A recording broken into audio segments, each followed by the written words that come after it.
चलिए, तो आज इकाई 1 ठोस अवस्था का अगला टॉपिक देखते हैं। वीडियो ज़्यादा लंबा ना हो इसलिए मैंने पहले से ही तैयारी कर रखी है। तो आज का हमारा टॉपिक है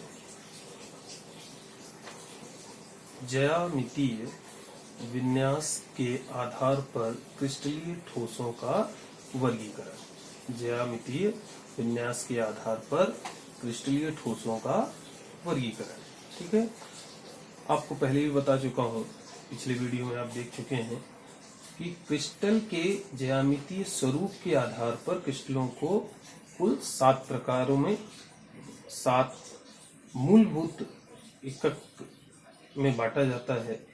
क्रिस्टल के ज्यामितीय स्वरूप के आधार पर क्रिस्टलों को कुल 7 प्रकार के आधारभूत एकक में बांटते हैं, मतलब 7 मूलभूत प्रकार के आधारभूत एकक मिलते हैं।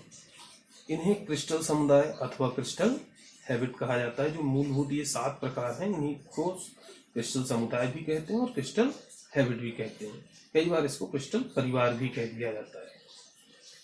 इन सभी के अभिलाक्षणिक गुण और इनकी संरचनाओं पर हम बात करेंगे।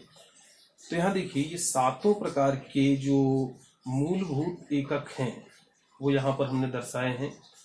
घनीय, द्विसमलंबाक्ष, विषम लंबाक्ष, त्रिसमन्ताक्ष, एकंताक्ष, षटकोणीय और त्रिंताक्ष।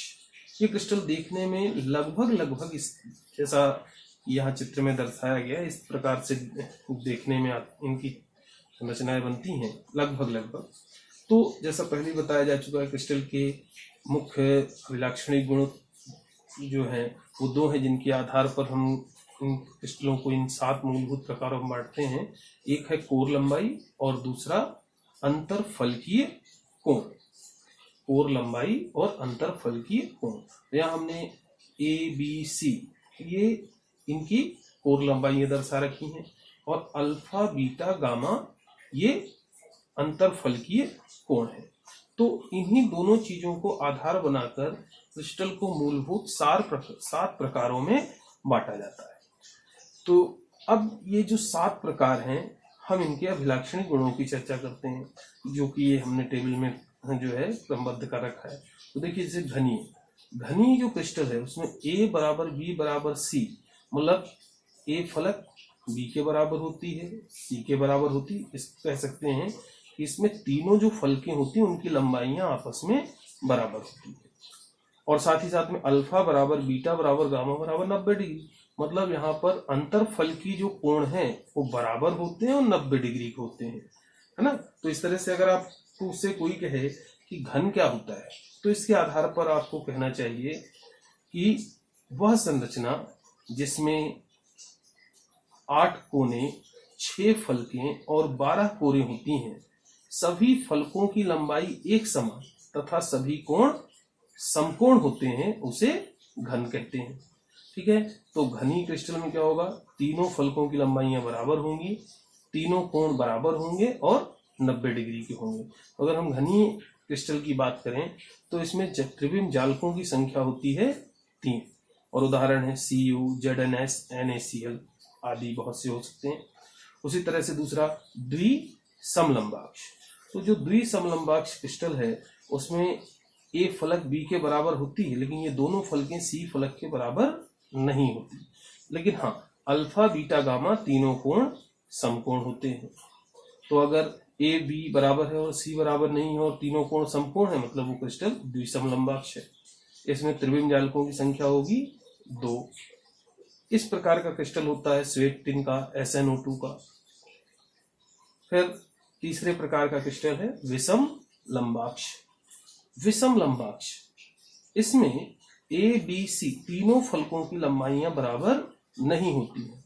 A B C तीनों फलकों की लंबाइयां बराबर नहीं होती हैं, हाँ, लेकिन जो कोण है अल्फा बीटा गामा ये तीनों बराबर होते हैं और 90 डिग्री के होते हैं, मतलब तीनों समकोण होते हैं। ये क्रिस्टल में त्रिविम जालकों की संख्या होती है 4, और क्रिस्टल जैसे रोमिक सल्फर है वो उसमें इस प्रकार का क्रिस्टल देखने को मिलता है। चौथा प्रकार है एकंताक्ष। एकंताक्ष यह हमने बाद में बना दिया है। तो एकंताक्ष में A बराबर नहीं है B के और B बराबर नहीं है C के, मतलब तीनों फलकों की लंबाइयां बराबर नहीं होती हैं। हाँ, अल्फा और गामा कोण बराबर होते हैं, साथ में 90 डिग्री के होते हैं, लेकिन बीटा कोण 90 डिग्री के बराबर नहीं होता है। ठीक है। त्रिविम जालकों की संख्या होती है 2। मोनोक्लिनिक जो सल्फर है उसका क्रिस्टल इस प्रकार का होता है। तो सल्फर के दो क्रिस्टलीय रूप हैं, रोम्बिक सल्फर और मोनोक्लिनिक सल्फर। रोम्बिक सल्फर विषम लंबाक्ष संरचना रखता है और मोनोक्लिनिक सल्फर एकंताक्ष संरचना रखता है। इसी तरह से अगला प्रकार है षटकोणी। षटकोणी में A और B फलकों की लंबाइयां बराबर होती हैं, लेकिन C की लंबाई A और B के बराबर नहीं होती। अल्फा और बीटा कोण बराबर होते हैं और 90 डिग्री के होते हैं, लेकिन जो गामा कोण है वो 120 डिग्री का होता है। इसमें त्रिविम जालकों की संख्या होती है 1, और इसका सबसे अच्छा उदाहरण क्या है? ग्रेफाइट। ठीक है। तो इसी तरह से छठवां प्रकार है त्रिसमनताक्ष। त्रिसमनताक्ष इस प्रकार का लगभग क्रिस्टल दिखने में लगता है। इसमें A, B, C तीनों फलकों की लंबाइयां बराबर होती हैं।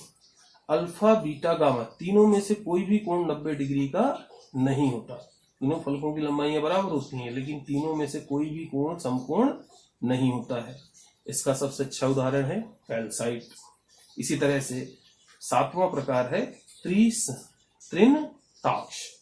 त्रिनताक्ष इसमें A, B, C तीनों फलकों की लंबाइयां आपस में बराबर नहीं होती, साथ ही अल्फा, बीटा, गामा तीनों कोण समकोण नहीं होते हैं। यहाँ पर त्रिविम जालकों की संख्या होती है 1, और पोटेशियम डाइक्रोमेट इसका अच्छा उदाहरण है। तो इस तरह से अंतरफलकीय कोण और कोर लंबाई, अंतरफलकीय कोण और कोर लंबाई, इन दोनों को ध्यान में रखते हुए क्रिस्टल को 7 मूल इकाइयों में बांटा जाता है। घनीय, द्विसमलंबाक्ष, विषमलंबाक्ष, एकंताक्ष, षटकोणीय, त्रिसमनताक्ष और त्रिनताक्ष। ठीक है। अब इसके बाद इन्हीं 7 प्रकारों को ब्रेवे ने रचक कण, इनको ये बनाने वाले जो कण हैं जालक बिंदु पर जहां पर दिख रहे हैं, इनके आधार पर 14 प्रकारों में बांट दिया था, जिन्हें हमने क्या कहा था? ब्रेवे जालक। ठीक है। तो ये है ज्यामितीय विन्यास के आधार पर क्रिस्टलीय ठोसों के प्रकार। तो ध्यान रखना, ज्यामितीय विन्यास के आधार पर टोटल जो एकक सेल हैं मूलभूत रूप से 7 प्रकार के होते हैं। अब इसके आगे हम अपने अगले वीडियो में बात करेंगे।